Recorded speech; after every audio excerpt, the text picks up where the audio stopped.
మనం ప్రస్తుతం ఖమ్మం జిల్లా కల్లూరు మున్సిపాలిటీలో ఉన్నాం. కల్లూరు తొలిసారి పార్టీగా ఏర్పడింది. సో ఇక్కడైతే ఇరు పార్టీలు బీఆర్ఎస్ అండ్ కాంగ్రెస్ చాలా ఫైట్ చేశాయి. తొలి మున్సిపాలిటీ పైన జెండా ఎగరేయాలని బీఆర్ఎస్ అండ్ కాంగ్రెస్ చాలా పట్టుదలతో పనిచేశాయి. కానీ ఎప్పుడైతే ఇక్కడ రెవెన్యూ మంత్రి గారు అడుగుపెట్టారు ఒక వారం రోజుల క్రితం, ఆ రోజు నుండి సమీకరణాలు మారిపోయినాయి. సో ఆ ప్రసంగంతో ఇక్కడ కాంగ్రెస్ ఊరైన కల్లూరు మున్సిపాలిటీలో ప్రతి ఒక్క వ్యక్తి, ప్రతి ఒక్క ఓటరు, ప్రతి ఒక్క తమ్ముడు, ప్రతి ఒక్క అన్న, ప్రతి ఒక్క చెల్లెమ్మ, ప్రతి ఒక్క అక్క, మీ సీనన్న, మీ ఇంటి పెద్ద కొడుకుగా మీరే దగ్గరుండి అత్యధిక ఓట్లతో 20కి 20 మందిని మనస్ఫూర్తిగా మీరు దీవిస్తారని పూర్తిగా నమ్మకము, విశ్వాసము నాకుంది. కాబట్టి అద్భుతమైన ఫలితాలు ఇచ్చి విజయోత్సవ సభలో మళ్ళీ పాల్గొంటానని మీ అందరికీ తెలుపుతూ అభివృద్ధిని నాకు వదిలేయండి, అభివృద్ధిని నాకు వదిలేయండి. చేసే బాధ్యత నాది. మీరు నా కుటుంబ సభ్యులు. ఆ విషయంలో మాత్రం చాలా ప్రసాద్ రెడ్డి గారు అండ్ ఫస్ట్ పార్టీ చంద్రబాబు గారు కాంగ్రెస్ నాయకులు కాదు, వీళ్ళైతే చాలా కృషి చేశారు. విజయం అయితే సాధ్యమైంది. సో ఇక్కడ చాలా మంది ఆ కౌన్సిలర్స్ అండ్ నాయకులు ఉన్నారు. సో వాళ్ళతో మనం ఒకసారి మాట్లాడదాం. అభ్యర్థితో ఉన్నాం మావోడి పంతుల నాయక్. ఈ వార్డ్ అయితే చాలా టఫ్ గా ఉంది ఇక్కడ. సో ఎవరు గెలుస్తారో కూడా మనము చెప్పలేకపోయాము.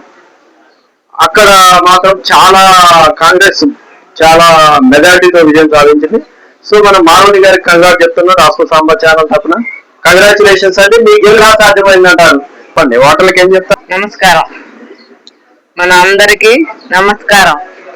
మా ప్రజలందరికీ నేను 6వ వార్డుని బాణోతు మారోని పంతులు నాయకు.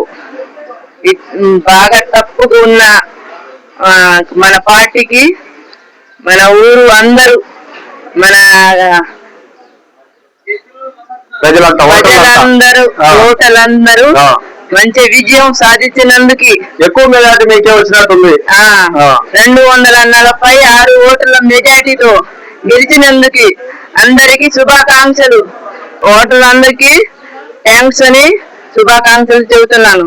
నేను బాణోతు మారోని మన కల్లూరు మున్సిపాలిటీలో వార్డు కౌన్సిలర్ గా పోటీ చేశాను. నేను విజయం సాధించాను. మనం 4వ వార్డు అభ్యర్థి దగ్గర ఉన్నాం. కాంగ్రెస్ అభ్యర్థి మనకి ఉన్నాం. రాంబాయి గారు కంగ్రాచులేషన్స్ అండి. రాంబాయి గారు, ఇప్పుడు మీ వార్డులో అయితే ఒక ఇండిపెండెంట్ అభ్యర్థి నిలబడ్డారు. చాలా పోటీ ఉందని మనం విన్నాం. అండ్ బీఆర్ఎస్ ఉన్నారు అండ్ బీజేపీ కూడా ఉన్నారు అండ్ మీ క్యాండిడేట్లోనే ముగ్గురు ఉన్నారు. సో చాలా మీ విజయం అయితే చాలా కష్టం అనుకున్నాం. బట్ మీరు మాత్రం చాలా మెజార్టీతో గెలిచారు. మీ విజయం ఎలా సాధ్యమైంది, ఓటర్లకు ఏం చెప్తారు? ముందుగా నాకు ఓటు వేసి గెలిపించిన ఓటర్ మహాశయులందరికీ పాదాభి వందనాలు. సో మీ విజయం ఎలా సాధ్యమైంది అంటారు అంత పోటీలో? విజయం సాధించడానికి కారణం ఓటర్లే. నా మీద ఉంచిన నమ్మకానికి నేను వాళ్ళకి. అండ్ కాంగ్రెస్ పథకాలు కూడా మేము గెలుపుకి సాధ్యమని అంటారా? అవునండి, ఆ పథకాలు కూడా మాకు చాలా ఉపయోగపడ్డాయి. ఓకే రాంబాయి గారు, ఆల్ ద బెస్ట్ అండి. Thank you, congratulation. మనం ఇక్కడ హనుమాతండా సంబంధించిన అంటే వార్డ్ నెంబర్ 7 మోహన్ గారు చెప్పండి. ఇప్పుడు యాక్చువల్ గా మీ వార్డు చాలా క్రిటికల్, ఎందుకంటే అక్కడ ఇప్పుడు మీ ప్రత్యర్థి బీఆర్ఎస్ క్యాండిడేట్ చైర్మన్ రేస్ లో ఉన్నాడు. అంటే చాలా పోటీ ఉంటుంది. అటువంటి సందర్భంలో మీ విజయం చాలా కష్టం అని అందరు సర్వేలు కూడా చాలా కష్టం అని చెప్పారు. ఆయన చివరిలో మోహన్ గారు గెలవచ్చు అని కూడా చెప్పారు. సో మీ విజయం పైన ఏం చెప్తారు, ఎలా సాధ్యమైంది అంటారు? నమస్తే అండి. ముందుగా 7వ వార్డులో మా ప్రజలకి వారికి పేరు పేరున ధన్యవాదాలు చెప్తూ పాదాభి వందనాలు చేస్తున్న వాళ్ళకి 7వ వార్డు ప్రజలకి, అట్లాగనే మాకు మా యొక్క బలమే మా కార్యకర్తలు, మా ఎమ్మెల్యే మట్టా రాగమాయి దయానంద్ గారు మరియు మంత్రి పొంగులేటి శ్రీనివాస్ రెడ్డి గారికి మా కార్యకర్తలు, మా శివనాయకు, లాల్ సింగ్ కావచ్చు, చాలా మంది మా కార్యకర్తలు ఉన్నారు.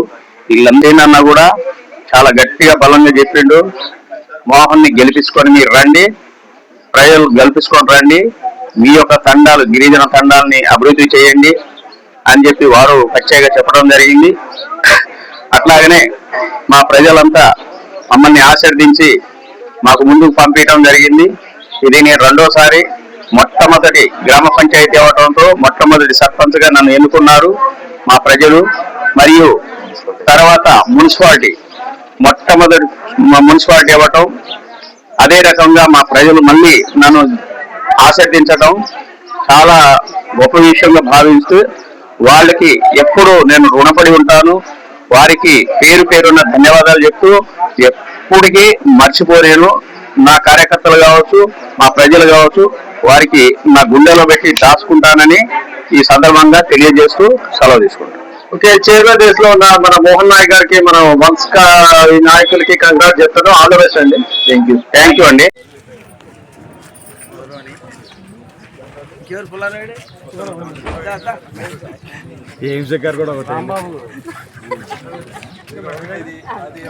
మనం ప్రస్తుతం ఖమ్మం జిల్లా కల్లూరులో ఉన్నాం. సో కల్లూరు మొట్టమొదటిసారి మున్సిపాలిటీ అయింది. మన మంత్రి గారు పొంగులేటి శ్రీనివాసరెడ్డి గారి వల్ల అండ్ దయానంద్ గారు మన ఎమ్మెల్యే గారి వల్ల తొలిసారి మున్సిపాలిటీ అయింది. సో ఇక్కడైతే చాలా టఫ్ ఫైట్ అయింది. సో మన మంత్రి గారు వచ్చి చాలా నా సొంత మండలం తొలిసారి మున్సిపాలిటీ చేశాను, గెలిపించండి అని చెప్పారు. సో ఇక్కడైతే ఇప్పుడు మన మున్సిపాలిటీ మీద కాంగ్రెస్ జెండా ఎగురుతుంది. సో అందులో భాగంగా మన రెవెన్యూ మంత్రి గారి సోదరులు పొంగులేటి ప్రసాద్ రెడ్డి గారు ఉన్నారు. ఒకసారి మాట్లాడాం. సార్ నమస్తే సార్. ఇప్పుడు మీ విజయం ఎలా సాధ్యమైందంటారు? తొలిసారి కల్లూరు మున్సిపాలిటీగా ఏర్పడింది. సో దానిపైన అయితే కాంగ్రెస్ జెండా ఎగురుతుంది. సో అందులో భాగంగా మీరు ఈ నెల 11వ తారీఖు జరిగిన ఈ మున్సిపాలిటీ ఎన్నికల్లో వారిలో మన కల్లూరు మున్సిపాలిటీ కొత్తగా ఏర్పడిన ఈ మున్సిపాలిటీలో కాంగ్రెస్ జెండా 3 రంగుల జెండాని ఎగరేసిన ఘనత కల్లూరు ప్రజలది, కల్లూరు ఓటర్ మహాశైలకు. ముఖ్యంగా వారు కల్లూరు ఓటర్లు అందరూ కూడా పేరు పేరున కృతజ్ఞతలు తెలియజేసుకుంటూ ధన్యవాదాలు తెలుపుకుంటున్నాను. ఎందుకంటే ఏదైతే ఈ కొత్తగా ఏర్పడిన ఈ మున్సిపాలిటీని అభివృద్ధి బాటలో, ఎందుకంటే ఈ గ్రామ పంచాయతీ నుంచి మనం మున్సిపాలిటీకి చేర్చుకున్నాం కాబట్టి దీన్ని ఒక మోడల్ మున్సిపాలిటీగా తీర్చిదిద్దే దాంట్లో ఇటు మినిస్టర్ గారు పొంగులేటి శ్రీనివాసరెడ్డి గారు కానివ్వండి, ఎమ్మెల్యే గారు డాక్టర్ మతా దయానంద్ రాగమయ్య గారు కానివ్వండి, మంచి అభివృద్ధి చేసే దాంట్లో ముందుంటారని మీకు తెలియజేయడం జరుగుతుంది.